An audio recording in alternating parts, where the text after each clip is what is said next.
자, 반갑습니다. 오늘은 우리의 첫째 마당 유리지갑 직장인을 위한 세테크라는 이제 차트에서 이제 보도록 하죠. 매년 1월 달이 오게 되게 되면 직장인들의 그 13개월째 월급 부분들에 대한 거를 받냐, 아니면은 내가 더 추가적으로 세율을 부담하느냐라고 해서 기쁨과 슬픔의 성패가 이제 나누어지는 아주 중요한 타이밍이 된 것 같습니다. 그래서 여러분들한테 그러한 부분들에 대해서 준비할 수 있는 부분들이 시간이 될 수 있도록 하기 위해서 이번 파트 준비했으니까요. 잘 보시고요. 참고로 이 책에 대한 거를 가지고 첫째 마당과 둘째 마당까지를 제가 지금 보고 있는데 아주 상당히 잘 되어 있는 책이라는 걸 다시 한번 좀 추천을 드리고 좀 싶어요. 여러분들께서 이 과정을 떠나서도 한 번 정도 키핑하고 보시면 좀 좋을 것 같아요. 오케이.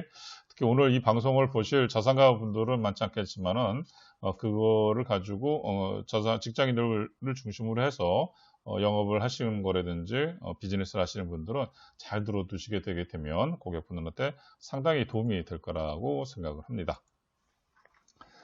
네, 텍스 012 아는 만큼 보이는 연말정산 파헤치기 부분들에 대한 것을 시작하도록 하겠습니다. 13월의 보너스 연말정산이란 연말정산에 대한 얘기가 여기서 나와요. 그렇죠? 연말정산이에요. 매달 월급에서 미리 징수하는 거죠. 그걸 우리는 이제 원천 징수라고 하죠. 그죠? 납세에 대한 그 의무자가 납부하기 위해서 납세 부담자한테서 이제 징수하는 거죠. 그래서 이 세금에 대해 1년 월급을 합산한 후 각종 공제를 빼고 계산한 실제 납부 세금과 차액을 결산하는 절차를 갖다 뭐라 한다? 우리는 연말정산이라고 합니다. 연말정산. 그래서 이 부분들에 대한 예외에 대한 규정도 있어요. 예외적인 규정 부분들에 대한 것들도 있긴 하지만 보통 우리가 이런 부분들에 대한 것은 뭐 2월달 급여 지급할 때 분에 대해서 지급을 해주게 돼 있고요. 급여 신고는 2월 급여 신고는 3월 10일까지 딱 하게 되어 있죠. 오케이.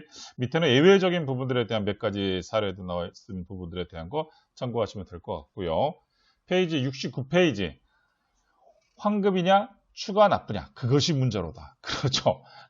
이게 환급이냐 추가 납부냐 그것이 문제예요. 이 연말정산을 오게 되게 되면 자 봐봐요.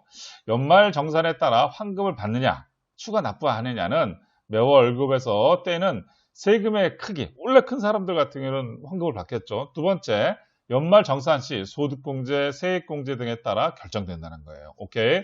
보통 매달 급여에서 미리 떼는 세금이 많은 사람이나 너무 많이 떴던 경우에는 환급해 주겠죠. 두 번째, 정산할 때 각종 소득공제와 세액공제를 빠짐없이 챙기는 사람이 연말정산에 따라서 세금을 환급받을 확률이 높다라고 나와 있는 거예요. 오케이. 두 가지가 있네요. 하나는 많이 납부해야 되는지. 두 번째는 뭐냐 그러면 요즘과 같을 때 소득공제라든지 세액공제가 어떤 것이 있는지를 알아서 그것을 잘 정비해 가지고선 집어넣겠을 때에 그럼 많이 공제받게 되죠. 그렇게 되겠을 때는 환급을 받을 수 있다라고 하는 거죠. 오케이. 그래서 이런 부분들에 대한 거를 가지고 13월에 보너스다라고 얘기를 하는 거죠. 오케이. 자, 세금은 부양가족 밑에 쪽 부분들 파란색 해놨던 부분들을 보시게 되면 세금은 부양가족수, 연금저축 여부, 의료비, 교육비, 주택 관련 자금 여부 이런 부분들에 대해서 차이가 난대요. 오케이. 신용카드.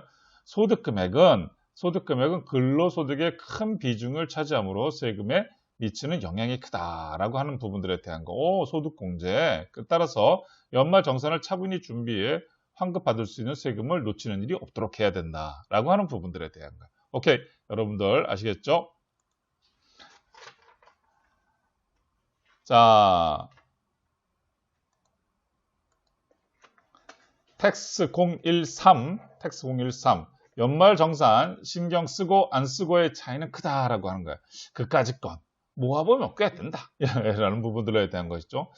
되게 보면 우리가 직장 생활을 하거나 뭐 할 때 보게 되게 되면 그까짓 건 뭐 별게 있어 라고 해서 귀차니즘이 좀 쫓아오시는 분들이 좀 이런 얘기들을 많이 하죠. 근데 그 밑에 나와 있어요. 뭐냐면 귀차니스트 DC와 똑순이 EC의 차이점 부분들에 대한 내용들이 여기에 되어 있는 거를 한번 가만히 한번 봐보죠. 자, 두 분의 연봉이 뭐냐면 똑같이 3,500일 경우에요. 3,500일 거야. 그리고 DC는 매사에 복잡한 것을 귀찮은 귀차니스트래요. 오케이. 이 C는 모든 일처리에 똑쓰는 똑순이라고 부르네요. 오케이. 이 D와 이 C는 모두 누구야? 부모님을 모시고 사는 독신이래요. 독신. 결혼 안 하셨네요.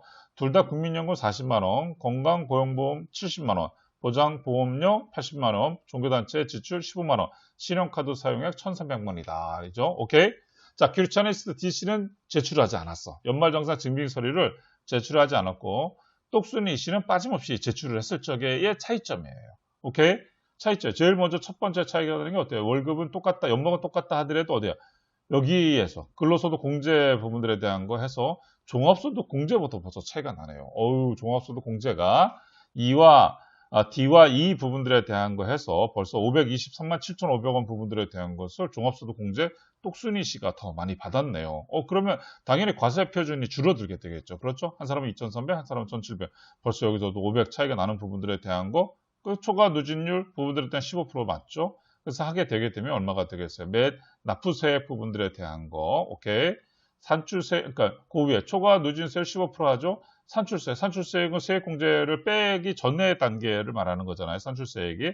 거기에서 세액공제 빼고 나니까 납부세액, 그럼 어디가 되겠어요? 만약 70만 6천 부분들에 대한 것이 똑순이 부분들에 대한 것이 더 적다라고 하는 거죠. 이거 말 그대로 보너스 받은 격이 되는 거죠. 오케이. 그래서 이런 부분들에 대한 거를 가지고서 한 표예요.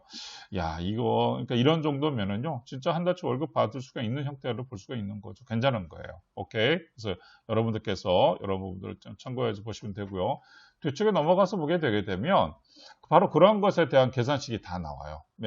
72페이지 부분들에 대한 것을 보면 두 사람의 연봉은 동일하므로 근로소득세 240원은 동일하죠. 그렇죠? 그 차이가 나는 게 뭐예요? 결과적인 거 연말정산용 근거자료 제출했느냐 안 했느냐의 차이가 있는 거죠. 오케이. 그래서 이런 부분들에서 법 위에서 낮잠 자는 사람을 보호해주지 않는다라는 경우를 대식해보자 라고 하는 얘기가 돼요. 오케이. 그래서 여러분들도 잘 준비해서 연말정산 때 해서 이런 혜택을 받을 수 있도록 바랍니다. 오케이.